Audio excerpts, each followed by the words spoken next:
Doctor శనక్కాయలు ఉమాశంకర్ శనక్కాయల రాజకుమారి వివాహ వార్షికోత్సవం సందర్భంగా వారి హాస్పిటల్ సిబ్బంది ఆధ్వర్యంలో కళాభారతి అందుల ఆశ్రమ పాఠశాలలో అంధ విద్యార్థుల కోసం మధ్యాహ్న భోజనాన్ని ఏర్పాటు చేశారు. ఈ సేవా కార్యక్రమంలో హాస్పిటల్ సిబ్బంది అంతా పాల్గొని విద్యార్థులతో మమేకమయ్యారు. భోజన అనంతరం పిల్లలతో మాట్లాడి వారి ప్రతిభను తెలుసుకుని వారికి అవసరమైన పుస్తకాలు, పళ్ళు మరియు తినుబండారాలను అందజేశారు. డాక్టర్ ఉమాశంకర్ మాట్లాడుతూ వివాహ వార్షికోత్సవాన్ని ఈ విధంగా సేవా కార్యక్రమంగా జరుపుకోవడం మనసుకు ఎంతో సంతృప్తినిచ్చింది. ఇలాంటి చిన్న సేవలు సమాజంలో పరోపకార భావనను పెంచుతాయన్నారు. శనక్కాయల రాజకుమారి మాట్లాడుతూ ఈ ప్రత్యేక రోజున అంధ విద్యార్థులతో గడపడం జీవితంలో గుర్తుండిపోయే అనుభూతి, వారి నవ్వులు, ఆత్మవిశ్వాసం మాకు ప్రేరణ అని తెలిపారు.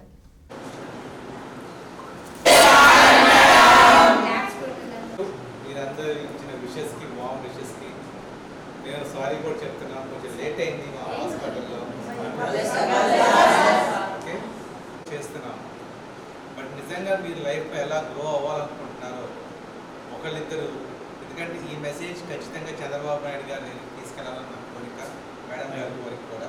సో మీరు ఎలా గ్రో అవ్వాలనుకుంటున్నారు, మీకు ఏం చేస్తే మీ లైఫ్ అందరితో పాటు మీరు ఎట్లా ఇంటిగ్రేట్ అయ్యి మీ యొక్క భవిష్యత్తు బాగుంటుంది అని మీకు ఎలా అనిపిస్తుందో ఒకరిద్దరు చెప్పినా పర్వాలేదు, లేదు సార్ మేము చెప్పలేమో రాసిచ్చినా సరే మీ యొక్క రిప్రజెంటేషన్ తీసుకొని వెళ్ళి ఖచ్చితంగా చంద్రబాబు నాయుడు గారికి చెప్పి, మనందరికీ పైన మోడీ గారు ఉన్నారు, ఆయన కూడా వికసిత్ భారత్ అంటే అందరం కలిసి మనం ముందుకెళ్ళాలి, మిమ్మల్ని వదిలేయకూడదు, మీరు వెనకబడ్డారని ఫీలింగ్ మీకు రాకుండా మనలాంటి వాళ్ళకు కూడా మీకు అంటే మేము ఏదో చేయాలనుకుంటాం, అది మీకు ఉపయోగపడతలేదో పర్సనల్గా మీకు తెలుస్తుంది. కాబట్టి మీకు ఏదైతే ఉపయోగం అనుకుంటున్నారో, మీ లైఫ్కి ఏదైతే ఉపయోగపడే ఉన్నాయో వాటి గురించి ఎవరైనా ఒక్కళ్ళిద్దరు చెప్తారని కోరుతున్నాను.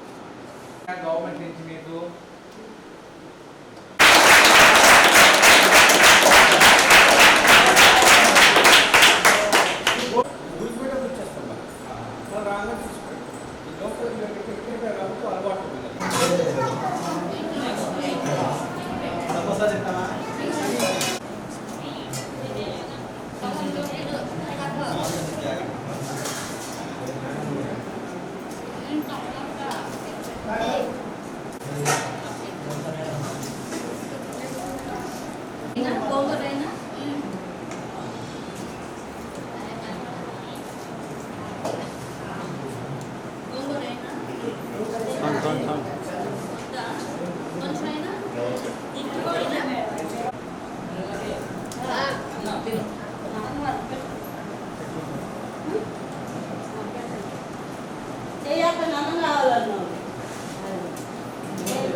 ready sir. Okay sir.